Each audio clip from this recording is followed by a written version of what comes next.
మాది వాడియాలు సార్, ముద్దిల్ మండలము. నా పేరు మురళీధరు. పాండునాయక ఎంఆర్ఓ గారు ఉన్నప్పుడు మాకు తెలియకుండా మా భూమిని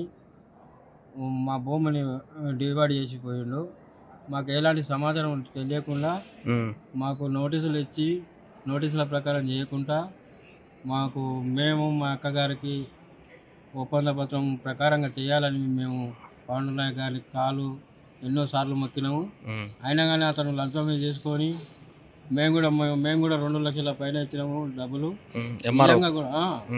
మేము కూడా ప్లాట్ ఉండే ప్లాట్ అమ్మిన పైసలు తీసుకుపోయి 2 లక్షల పైన ఇచ్చి ప్లాట్ కూడా ఎక్కువ అమ్ముకొని 15 రోజుల తర్వాత రాపు అని మాకు తెలియకుండా మా భూమిని తన ఇష్టం వచ్చినట్టు చేసిపోవడం జరిగింది.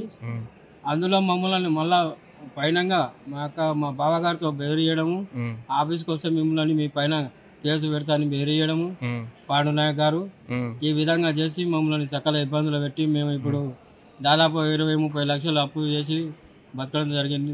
బతుకుతున్నాము. ఇప్పటికీ పండుకోవడానికి ఇల్లు లేదు. ప్రజెంట్గా కూడా మాకు ఈయన చేసినట్టు దౌర్భాగ్యానికి మా బాబుకు ఫీవర్ వస్తే చూపెట్టుకోనికంత కెపాసిటీ కూడా లేకపోయింది. ప్రజెంట్గా 6 months కింద మా బాబుకు ఫీవర్ వచ్చింది. చూపెట్టిన డబ్బులు లేక చాలా పరిచయంలో ఉన్నాం. ఈ పాండునాయక్ అనేది బద్మాషి, పెద్ద బద్మాషుడు. వీడు ఏడా డ్యూటీ చేసినా కానీ మేము అతని పైన చాలా కఠినంగా చర్య తీసుకుంటా.